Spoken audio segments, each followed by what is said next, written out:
বরপেটার বাঘবরে নাগরিকত্ব সংশোধনী আইন বাতিলের দাবিতে আজ সত্রকোনোড়ায় প্রতিবাদী বিক্ষোভ। স্থানীয় তিনালি চকে প্রতিবাদে নামে জেলা কৃষক মুক্তি সংগ্রাম সমিতি এবং সত্রকোনোড়া আঞ্চলিক ছাত্র মুক্তি সংগ্রাম সমিতি।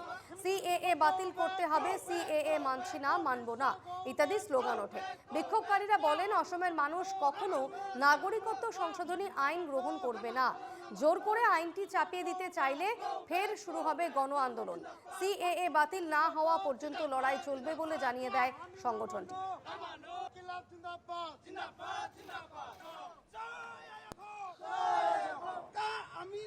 যে G citizenship amendment act 2014 31 December আছিলে, আজি নতুনকৈ যোৱাকালি 2024 চনৰ 31 ডিসেম্বৰলৈকে চৰকাৰে গেজেট নোটিফিকেশন দাখিল কৰিছে যে ভাৰতবৰ্ষৰ বাহিৰে অন্য বাংলাদেশ, পাকিস্তান, আফগানিস্তান বিভিন্ন দেশৰ পৰা কেৱল মুছলমান লোকৰ বাহিৰে বাকী সকলো হিন্দু ধৰ্মৰ লোকসকলে ভাৰতবৰ্ষত আহিব পাৰিব।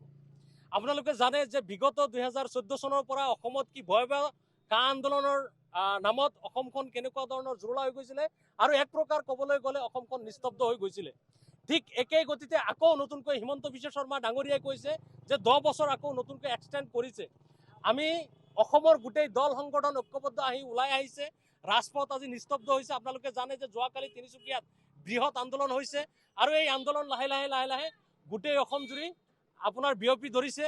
অসমৰ পৰিস্থিতি সঁচাকৈ বেয়াৰ ফালে গৈ আছে। অসমৰ মাননীয় মুখ্যমন্ত্ৰী হিমন্ত বিশ্ব শৰ্মা ডাঙৰীয়াই কৈ থাকে যে আমি জাতি ৰক্ষাৰ কাৰণে আমি কাম কৰি আছো, আমি আমাৰ জাতিৰ বিৰুদ্ধে আমি কাম কৰি আছো। গতিকে হিমন্ত বিশ্ব শৰ্মা যি সময়ত অসমৰ ৰাইজে, অসমৰ প্ৰকৃত ভাৰতীয় নাগৰিকসকলে যি সময়ত সংস্থাপন পোৱা নাই, যি সময়ত থাকিবলৈ তেওঁলোকক এডোখৰ মাটি নাই, আজিৰ দিনতো অসমত প্ৰায় 7,80,000 পৰিয়ালৰ ফেমিলিৰ লেণ্ডলেছ পিপুল, যি সময়ত ভাৰতবৰ্ষত 30 কোটিৰো অধিক মানুহৰ আজিৰ দিনত মাটি নাই, সেই লোকসকলৰ সংস্থাপন এতিয়ালৈকে নাই। আজি অন্য দেশৰ পৰা হিন্দু লোকসকলক কেনেকৈ সংস্থাপিত কৰিব? গতিকে এই ক্ষেত্ৰত ছাত্ৰ মুক্তি সংগ্ৰাম সমিতি আৰু অসমৰ ৰাইজে ৰাজপথত ওলাই আহি সকলোৱে তীব্ৰ প্ৰতিবাদ সাব্যস্ত কৰিব লাগে।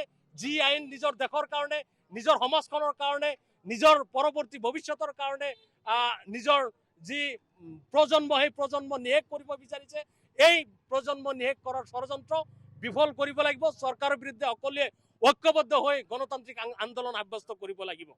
যদি কাৰ কোনো ধৰণৰ মিনিং নাই, তেতিয়াহ'লে কা চিটিজেনশ্বিপ এমেণ্ডমেণ্ট কৈ দিয়ক হিমন্ত বিশ্ব শৰ্মা যে অসমত কা কেতিয়াও গ্ৰহণযোগ্য নহয় বা অসমত বলবৎ নহয়। এই কথাটো কিয় হিমন্ত বিশ্ব শৰ্মাই ক'ব নোৱাৰে? আজি আপোনালোকে জানে যিসকল লোকক উচ্ছেদ কৰা হৈছে, হাজাৰ হাজাৰ লাখ লাখ মানুহক গৃহহীন কৰিছে। আপোনাৰ চচলত মূল খিলঞ্জীয়া হুটিৰ মানুহক উচ্ছেদ কৰিছে, আজি 3 বছৰ হৈ গ'ল, সেই লোকসকলক সংস্থাপন কৰিব পৰা নাই। আজি নামনি অসমৰ বিভিন্ন ঠাইত উচ্ছেদ কৰিছে, সেই লোকসকলক সংস্থাপন কৰিব পৰা নাই। গতিকে এই ক্ষেত্ৰত অসমৰ মাননীয় মুখ্যমন্ত্ৰী ডাঙৰীয়াই যোৱা আপোনালোকে দেখিলে যে 64,503টা যি ডিপুটৰ কেছ আছিলে হিন্দুসকলৰ, সেই হিন্দুসকলৰ যি ডিপুট